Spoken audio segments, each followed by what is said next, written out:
A'udzu billahi minasy syaithanir rajim. Bismillahirrahmanirrahim.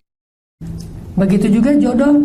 Kalau orang melanggar, kalau orang khawatir sampai nanti kalau keduluan sama orang lain, nanti kalau misalnya ternyata jadian sama si dia atau siapa misalnya, sehingga kita menggunakan cara-cara yang tidak Allah ridhoi. Salah satu caranya adalah main belakang. Main belakangnya menggunakan sihir atau dukun segala macam. Nah ini berarti kita nggak yakin dengan takdir Allah bahwa pasangan itu udah ditulis sama Allah.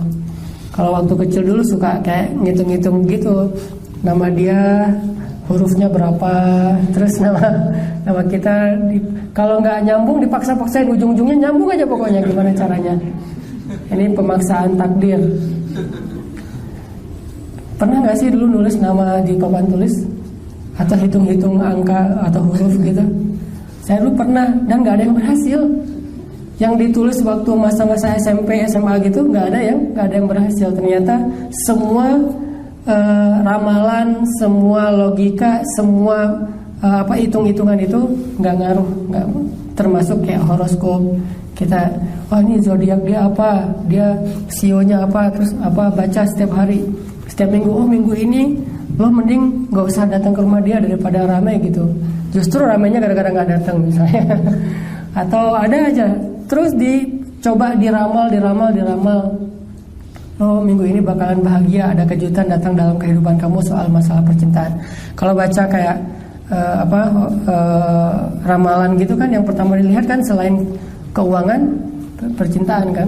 Itu langsung dibaca, ditafakuri, ditadaburi, diulang-ulang, hampir dibaca dalam sholat gitu. Saking semangatnya gitu diulang-ulang. Quran susah dihafal, kalau itu hafal banget. Nah ini berarti kita nggak yakin bahwa pasangan kita itu udah ditulis di papan tulis takdir di Lauhul Mahfuz. Udah ditulis, nggak akan ketukar. Kalau ada yang kita kecengin, yang kita senengin, yang kita pengenin, ternyata jadinya sama orang lain, kita tinggal bilang, berarti yang ditulis di papan Lauhul Mahfuz bukan dia. Atau, nah ini ada yang lebih menarik lagi. Sebetulnya yang ditulis di Lauhul Mahfuz itu bukan cuma saya buat dia, tapi saya dan kamu gitu. Menikah dulu sama orang lain, terus orangnya meninggal gitu ya. Sebelum malam pertama habis akad meninggal, baru nikah sama kita gitu. Bisa juga kan kayak gitu. Banyak banget cerita teman-teman saya yang saya kenal tuh cinta lama bersemi kembali. Itu banyak banget kasus-kasus kayak gitu. Berarti emang takdirnya kayak gitu dari Allah. Sampai ada cerita temen,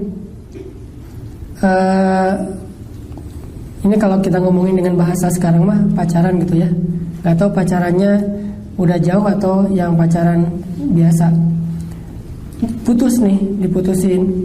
Diputusin, terus datang orang kedua, jadian 6 bulan kemudian pengen nikah. Pas acara hari pernikahan, orang pertama ini, si cowok pertama ini datang. Itu kan hari yang pestamu dukaku kan kalau lagu dangdut dulu tuh. Datang dengan wajah yang sedih banget lah, kebayang lah kayak gimana perasaannya pasti. Kayak ketika cinta bertasbih, ada cinta gitu kan, hancur-hancurnya tuh pokoknya. Tapi dia kayak pengen nunjukin sejatinya gitu, tetap datang walaupun tercabik-cabik, tergores-gores. Dia datang, terus pas salaman di pelaminan gitu, kebayang kan wajahnya, terus ekspresinya kayak gimana. Terus yang tadinya calon mertua nggak jadi juga ngelihatnya kasihan gitu, sampai ibunya berbisik, maaf ya nak, gitu-gitu. Makin nggak jelas aja pokoknya. Ditambah lagi lagunya waktu itu lagu-lagu akustik yang putus cinta gitu. Tahu aja sih si artisnya, si talentnya, tahu aja, tahu kisah mereka lah ya. Ini didramatisir dikit kayak sinetron. Tapi ceritanya kayak gitu, dia datang pada sedih gitu, termasuk si yang suaminya tuh pura-pura sedih padahal dia bahagia banget gitu. Wah, lo lihat nih gue berasa nyalip lo gitu. Udah selesai acara itu, udah nggak ada ketemuan lagi, udah beres aja, masing-masing menjaga perasaan. Nah si cowoknya karena nggak bisa move on, tetap sendiri. Selang setahun si cowoknya mimpi malam tuh, dalam mimpi dia ngelihat si ceweknya gendong anak Terus diserahin ke si cowok yang ini, yang pertama, suruh digendong sambil ketawa-ketawa gitu. Dan padahal setahun itu dia udah nggak mikir apa-apa lagi, udah walaupun nggak bisa move on tapi udah nggak punya harapan apa, namanya udah nikah kan, udah halal. Tapi tiba-tiba mimpi. Setelah selesai bangun mimpi, paginya dia dapat berita kalau suami si cewek ini kecelakaan, lagi dirawat di rumah sakit, jawab nama gitu. Selang seminggu kemudian meninggal dunia. Tapi dia pas di rumah sakit nggak datang, cuma dengar kabar doang, nggak datang. Pas meninggal dunia baru dia datang. Ketika udah pasti lah ya, udah fix gitu. Pas udah meninggal dunia baru datang dia. Kalau sakit ntar lagi juga sembuh, banyak yang kecelakaan sembuh gitu. Tapi pas udah meninggal dia datang sampai ikut ke pekuburan. Nah waktu itu si ceweknya kan nggak boleh diganggu kan ya, masih berstatus masa idah. Waktu itu si ceweknya lagi hamil tua, suaminya meninggal lagi tuh. Selang sekitar 3 bulan kemudian ceweknya ngelahirin, berarti masa idahnya udah selesai dengan selesainya nifas. Udah gitu tiba-tiba calon mertuanya nyuruh orang untuk ketemu sama cowok yang pertama, suruh datang ke rumah silaturahim lagi. Gak lama kemudian terus teranglah keluarga dari ceweknya minta dia kembali lagi. Akhirnya baliklah dia menikah dengan orang yang dia cintai pertama, tapi dengan status udah punya anak 1, persis kayak mimpinya. Jadi ini kayak Allah skenario kan, dan kehidupan manusia itu kan kayak gitu ya.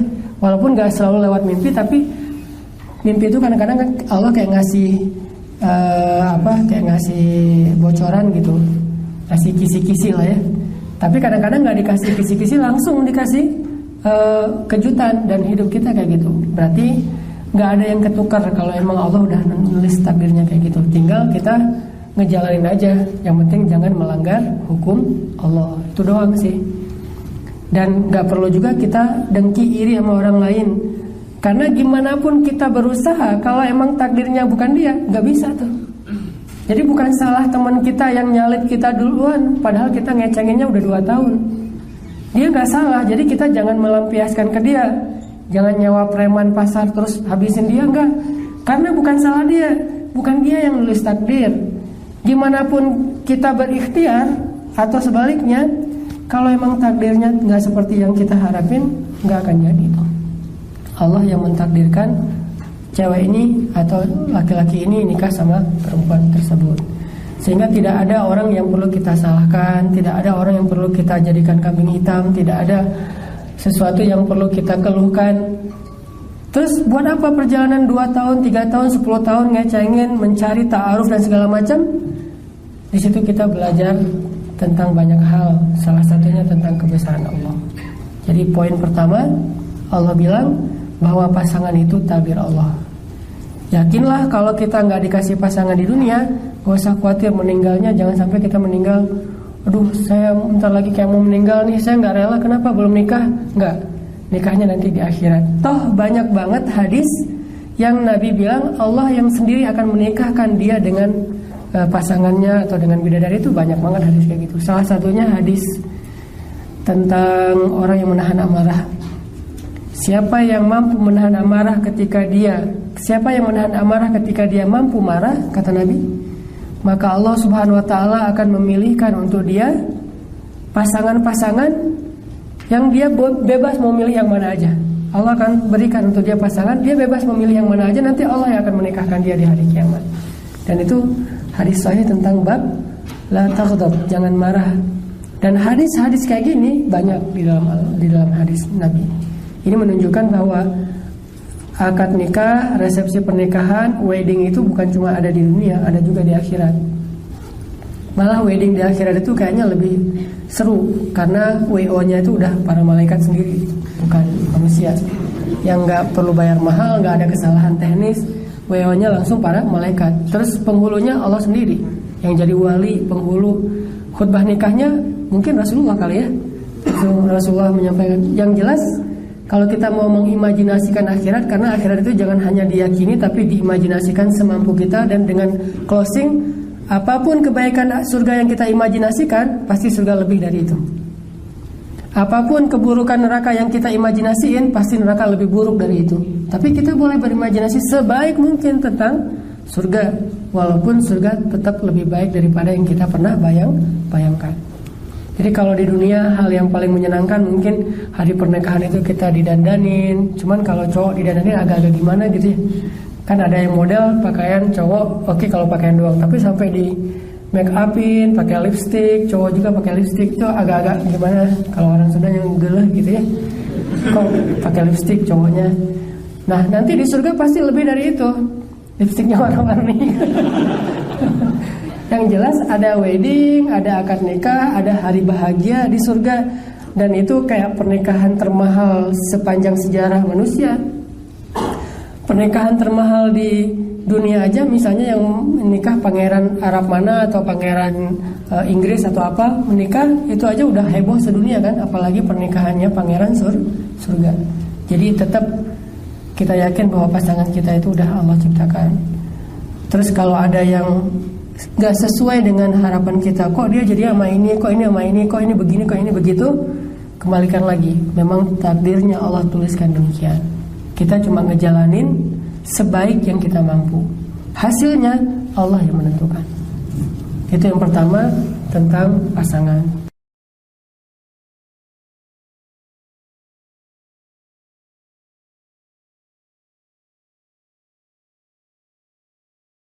Inggris atau apa menikah, itu aja udah heboh sedunia kan, apalagi pernikahannya pangeran surga. Jadi tetap kita yakin bahwa pasangan kita itu udah Allah ciptakan.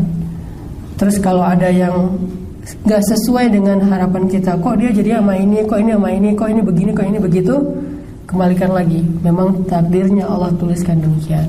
Kita cuma ngejalanin sebaik yang kita mampu.